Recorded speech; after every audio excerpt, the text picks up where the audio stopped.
बहुत तनकीद करते हैं आप पे लोग कि आप ग़ज़वा हिंद का जो रसूलुल्लाह सल्लल्लाहु अलैहि वसल्लम के हवाले से एक हदीस है उसको आप कोट करते हैं और आपका ये यकीन है कि ग़ज़वा हिंद हो के रहेगी और पाकिस्तान हिंदुस्तान पे काबिज़ होकर रहेगा।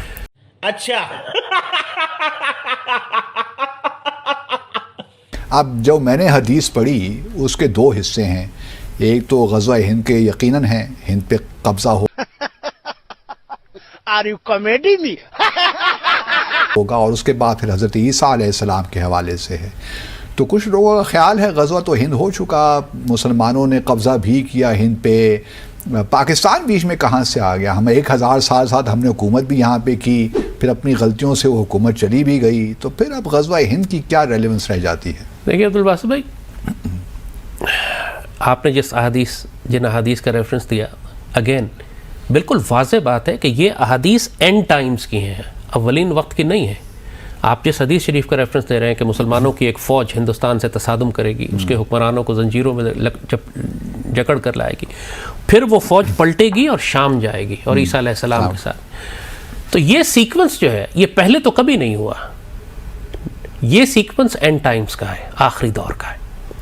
और ग़ज़वा हिंद के जहाँ तक ताल्लुक़ है, आप इसको ग़ज़वा हिंद न कहें, आप नहीं मानते इन हदीस को, ठीक है ना माने, ये तो एक आम पाकिस्तानी भी मानने पे मजबूर होगा कि भारत पाकिस्तान से एक फ़ैसला कुन जंग करना चाहता है, भारत अखंड भारत बनाना चाहता है। अभी उन्होंने अपनी पार्लियामेंट बनाई है, उसमें नक्शा अखंड भारत का लगा है ना। अब वो खुल के बात कर रहे हैं कि हम पाकिस्तान ऑक्यूपाइड कश्मीर पर कब्ज़ा करेंगे, हम दरियाए सिंध तक आएंगे, हम सिंधु तक आएंगे, इंडस रिवर, ये जो इनका नथुराम गॉडसे है, अभी तक उन्होंने उसकी राख को दरिया में, गंगा में या जमुना में फेंका नहीं है, क्योंकि उसने वसीयत की थी कि मेरी राख को दरियाए सिंध में फेंका जाए। सो वो तो आएंगे। अखंड भारत उनका एक आइडियोलॉजिकल, इमोशनल, एक पैशनेट ड्रीम है, आप चाहें या ना चाहें। और अखंड भारत के रास्ते में सिर्फ पाकिस्तान खड़ा हुआ है। श्रीलंका को हड़प करना या नेपाल या बर्मा को हड़प करना उनके लिए कोई प्रॉब्लम नहीं है, प्रॉब्लम पाकिस्तान है। Once they overrun Pakistan, if they feel they can. Sri Lanka में तो कितने, जफना में कितने अरसे तो जंग करते रहे, वो एक इसलिए कि वो स्टिल वो प्रॉक्सीज के जरिए कर रहे थे ना। अगर इन्वेजन करते हैं तो फिर वो एक अलग लेवल है। पाकिस्तान अगर वो नाउजुबिल्ला वो ये समझते हैं कि पाकिस्तान को हम नुकसान पहुंचा सके या अखंड भारत के लिए पाकिस्तान पे हमने कब्जा कर लिया तो उसके बाद रीजन का कोई मुल्क हमें नहीं रोकेगा, जब भी तो उन्होंने अखंड भारत का नक्शा अफगानिस्तान से मलेशिया तक बनाया। और मतलब शेमलेसली, इस बात की कोई उन्होंने जियोपॉलिटिक्स की परवाह नहीं की, अपने डिप्लोमेटिक रिलेशनशिप की परवाह नहीं की, ये परवाह नहीं की कि रीजन में दूसरे मुल्कों को कितना बुरा लगेगा।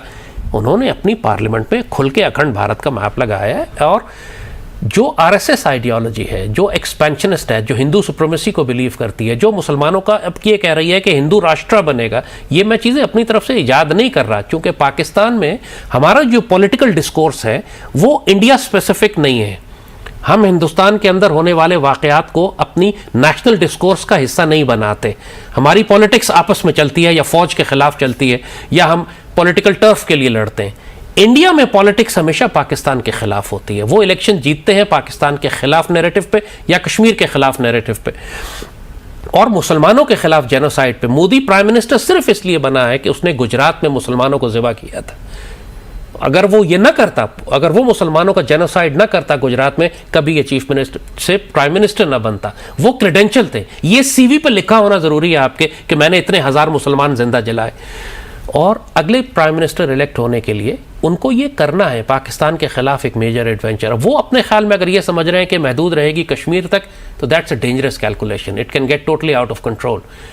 आप उस जंग को जंग कहें या ग़ज़वा हिंद कहें, वी कॉल इट ग़ज़वा हिंद, we call it the final decisive war with India. ये जंग, जो हिंदू भी इस जंग को मानते हैं, उनके अपने स्क्रिप्चर्स में लिखा हुआ है कि एक जंग हमारी होगी पाकिस्तान के साथ। पाकिस्तान तो 1947 में बना, ये कैसे? वही बात कि पाकिस्तान तो 1947 में बना, लेकिन हदीस शरीफ में 1400 साल पहले कैसे लिखा था कि मुसलमानों की एक फौज भारत पे आखिरी दौर में भारत पे करेगी। अफगानिस्तान से भी हो सकती थी, अगेन हो सकती थी, लेकिन अल्लाह ने न्यूक्लियर पावर आपको बनाया है। पिछले 75-70 साल से भारत के साथ हालत जंग में कौन सी कौम है? हमें अफगानिस्तान तो नहीं, अफगानिस्तान तो उनका इलाज रहा है पिछले 70 साल। ये तो तालिबान आए खाली, कि जो आप कह सकते हैं कि ज़्यादा अफगानिस्तान इंडियंस के डायरेक्ट एलाइज नहीं है। लेकिन पाकिस्तान बनने के वक्त से लेकर आज तक Afghanistan has been an ally of the Indians. हमेशा हमारी पुश्त से इंडियंस वहाँ से हमें तकलीफ पहुँचाते रहे, चाहे पख्तूनिस्तान हो या TTP हो या BLA हो। सो जो अहादीस शरीफ में रेफरेंसेस और हवाले दिए गए, इवन पाकिस्तान के परचम का हवाला दिया गया है, यानी यू विल बी सरप्राइज, लेकिन जो लोग उसको काला परचम, काला झंडा, हदीस में इस इलाके से काले झंडे बुलंद होंगे, the translation is not exactly black flags, it's dark green flags. अरबी जबान में रायत और सूद जो है वो गहरे सब्ज रंग के झंडों को भी कहा जाता है इन classic Arabic. And with this is an absolute amazing interpretation of this Arabic. अच्छा, इसका मुझे नहीं था, मेरा ख्याल था काले झंडे। लेकिन जो क्लासिक अरबिक है, आप पुरानी डिक्शनरीज अरबिक के निकाल के देखिए, उसमें रायत और सूद का मतलब है गहरे सब्ज रंग के झंडे। ये किसके झंडे हैं? अल्लाह ने इस्लामिक न्यूक्लियर पावर किसको बनाया, आपको क्यों बनाया, पाकिस्तान बना क्यों है? Actually the reason Pakistan came into being was, the only reason we came into being was कि पाकिस्तान ने सईदी रसूलुल्लाह की इस हदीस शरीफ को पूरा करना था। आप चाहें या ना चाहें, ये आपकी रिटन डेस्टिनी है, वेदर यू लाइक इट और नॉट। हमको अल्लाह ने एक इंडस्ट्रियल पावर बनने के लिए नहीं बनाया था, अल्लाह ने हमको इसलिए बनाया था कि हमने गज़वा हिंद लड़ना है। गज़वा हिंद कैसे आप लड़ेंगे? मतलब मैं जो हजूर सल्लल्लाहु अलैहि वसल्लम ने जो पेशन गोई की उस पर तो कोई बहस नहीं हो जी, हम कैसे लड़ेंगे वो सवाल है। असल मेरा क्वेश्चन ये है कि पाकिस्तान में जो इस वक्त हालात हैं, लोगों के खाने के मसाइल, इन्फ्लेशन आप देखिए, अंदरूनी एतबार से हम खल्फिशार का शिकार, एटम बम तो हमने बना लिया, ठीक है, लेकिन बाकी अब्दुल बासित भाई, कम से कम हम पाकिस्तानियों को इस बात में शक नहीं करना चाहिए। अभी हमारे हमसाए में अफगानिस्तान था जिस पर 40 साल के अंदर 2 सुपर पावर्स ने कब्जा किया। पहले रशियंस, सोवियट्स आए, उसके बाद अमेरिकन आए। लेटेस्ट हिस्ट्री में, दुनिया के पिछले कई सौ साल की तारीख में कभी ऐसा नहीं हुआ कि एक मुल्क पे 50 साल के अरसे में 2 सुपर पावर्स ने कब्जा किया हो और दोनों शिकस्त खा के निकल गई। अफगान तालिबान या मुजाहिदीन के पास क्या था? बात यह है कि दीज वॉर्स, ठीक है, अफगानिस्तान ऑक्यूपाई हुआ, चाहते हैं कि पाकिस्तान भी उसी लेवल तक पहुंचे। अफगानिस्तान ऑक्यूपाई हुआ, दोनों मरतबा हुआ, लेकिन it's the resilience of the people, it is the, ये जो जज्बा जिहाद और शौक़ शहादत था उस कौम का, और ये कि हम सरेंडर नहीं करेंगे और मौलामी कबूल नहीं करेंगे और हम ऑक्यूपाइज को निकालेंगे बाहर। बेशक दुनिया में मदद की लोगों ने उनकी, लेकिन कम अज़ कम ये जो अमेरिकन वॉर थी, अभी सोवियत वॉर में तो मदद की दुनिया ने उनकी, अमेरिकन वॉर में तो किसी ने मदद नहीं की।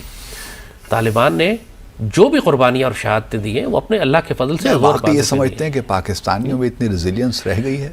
मुझे उसमें कोई शुबा नहीं है जी। पाकिस्तानी कौम, हम डेकेडेंस में चले गए, हम आपस में नाइत्तफाक़ी का शिकार हैं, लेकिन यही मैदान जंग, यही वो आग और खून की भट्टी है जो हमको कुंदन बनाएगी। हमें अब एक जंग की ज़रूरत है एक्चुअली, बहैसियत एक कौम। वो कुर्बानियाँ जो हमारे बड़ों ने पाकिस्तान बनाते हुए दी थी, अब हमें वही कुर्बानियाँ पाकिस्तान को बचाने के लिए भी देंगे, इसलिए कि we are taking Pakistan for granted. हमारी ये जनरेशन जो है पाकिस्तान को सिर्फ फॉर ग्रांटेड लेती है। बाप दादा की कुर्बानियाँ थी, हमें क्या मिला, हमें इस पाकिस्तान ने क्या दिया। इनको अल्लाह पाकिस्तान की कदर कराएगा। अभी इंडियंस तो आ रहे हैं, आज आएँ, अगले महीने आएँ, 6 महीने बाद आएँ, 1 साल बाद आएँ, इलेक्शन जीतने के लिए आएँ या उस जीत कर आएँ, दे आर कमिंग। और हमारा जितना भी ईस्टर्न बेल्ट है, हमारे रिवर इंडस की जो ईस्ट साइड है, जो हमारा सारा पंजाब और सिंध बनता है, हमारा कश्मीर बनता है, यहाँ पे बड़ी खुरेज जंग होगी। पैटर्न वही होगा जिस वक्त यूक्रेन में आप रूस की जंग देख रहे हैं कि एक large part of Ukrainian territory was occupied by the Russians, और उसके बाद एक काउंटर अटैक और रेजिस्टेंस शुरू हुई, जो कि साल 16 महीने हो चुके हैं। लेकिन उनको तो बहुत हेल्प मिल रही है, लेकिन उनको पूरी दुनिया की हेल्प मिल रही है, तो किसी की हेल्प नहीं मिलेगी। हम अपने अल्लाह के फजल से हम काफ़ी हैं, हम 25 करोड़ हैं, हम लड़ने वाले लोग हैं। हमारे पास अगर सिर्फ सिविलियंस के पास भी, पश्तून ट्राइबल एरिया तो बलूचिस्तान में भी, और हमारे बलूचिस्तान, सिंध के होर, हमारे अपने शहरों में हम आराम से 2-2.5 करोड़ राइफलें निकाल सकते हैं सिविलियंस के पास। We can raise an infantry which can fight. KP के और बलूचिस्तान के लोग यही कहते हैं कि हमें आप लोगों ने मराने की रखा हुआ है। जब जंग पंजाब में होगी, याद रखिएगा, जंग पंजाब में होगी और पंजाब के लोगों को लड़ना पड़ेगा पाकिस्तान को बचाने के लिए। ये जंग सिर्फ आर्मी नहीं लड़ेगी, ये मुमकिन नहीं है। अब अर्बन वॉर्स हैं, चाहे हिजरत हो, जैसे 47 में हुआ था। 47 में 1 करोड़ लोग घरों से निकले थे, आधे रास्ते में काटे गए, आधे पहुंचे। अब पाकिस्तान बचाने के लिए आपको ये कुर्बानी देनी पड़ेगी, मुझे इसमें कोई शुबा नहीं है। आप उसको जंग कहें, गज़वा हिंद कहें, उस एक शदीद खुरेज जंग में जो हिंदू मुशरिक हमारे ऊपर लेकर आने वाला है, मुझे उसमें कोई डाउट ही नहीं है। आप सिर्फ बहस इस पे कर सकते हैं कि अगले महीने या 6 महीने बाद या 1 साल बाद या 100 साल बाद, नहीं, it's going to be, I personally believe very strongly that अब हम महीनों की बात कर रहे हैं Really? हम सालों की बात लेकिन नहीं आपने एक साल पहले भी कहा था कुछ महीनों की हम बात जी कर रहे हैं। थिंग्स होता ये है कि चीजें एस्केलेट करती हैं और अल्लाह उनको डी एस्केलेट कर देता है। ये बिल्कुल तैयार थे, बिपिन रावत मर गया, हेलीकॉप्टर क्रैश हो गया उसका। अब वो हमने नहीं किया, वो अल्लाह की तरफ से एक चीज आ गई। वो सीडीएस था उनका, वो उनकी तमाम ऑपरेशंस की कमांड उसके पास थी। He died, he was killed in CDS का मसला पड़ गया। वो बड़ा आदमी तैयार किया था उन्होंने इसी काम, सारे आइडियोलॉजी उसी की थी कि थिएटर कमांड बनाएंगे और थिएटर कमांड के बाद इंटीग्रेटेड बैटल ग्रुप्स होगा और कोल्ड स्टार्ट डॉक्ट्रिन होगी और ये सब कुछ उसकी आइडियोलॉजी थी और वो मारा गया। अल्लाह ने मौका दे दिया आपको, सैलाब आ गए, फ्लड्स आ गए बीच में। इन्होंने आर्टिकल 370 वायलेट करके ये समझ रहे थे कि पाकिस्तान के साथ एक तसादुम होगा। We surrendered actually at that time. हमने कहा तुम ले जाओ कश्मीर, हम सड़क का नाम बदल देंगे और धूप में खड़े हो जाएंगे। इंडियंस वर एक्चुअली सरप्राइज्ड, वो हैरान थे कि पाकिस्तान का ये रिस्पॉन्स कैसे हो सकता है। वो डिप्लॉयड थे इस काम के लिए कि पाकिस्तान अब कोई ना कोई मिलिटरीली रिएक्ट और रिस्पॉन्ड करेगा तो हम जवाब देंगे।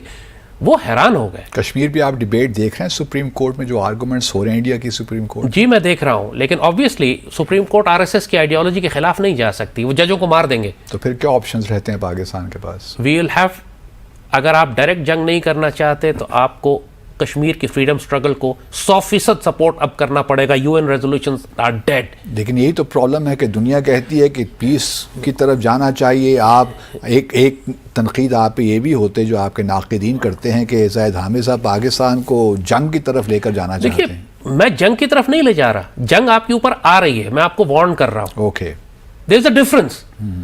मैं आपको ये कह रहा हूं कि आप अगर जंग की तैयारी नहीं करेंगे, आप अगर भारत को कश्मीर के अंदर नहीं फंसाएंगे तो वो जंग लेकर मुजफ्फराबाद और रावलपिंडी में आ जाएगा। चलिए एक थोड़ा सा जी, वक्फे प्लीज। के लिए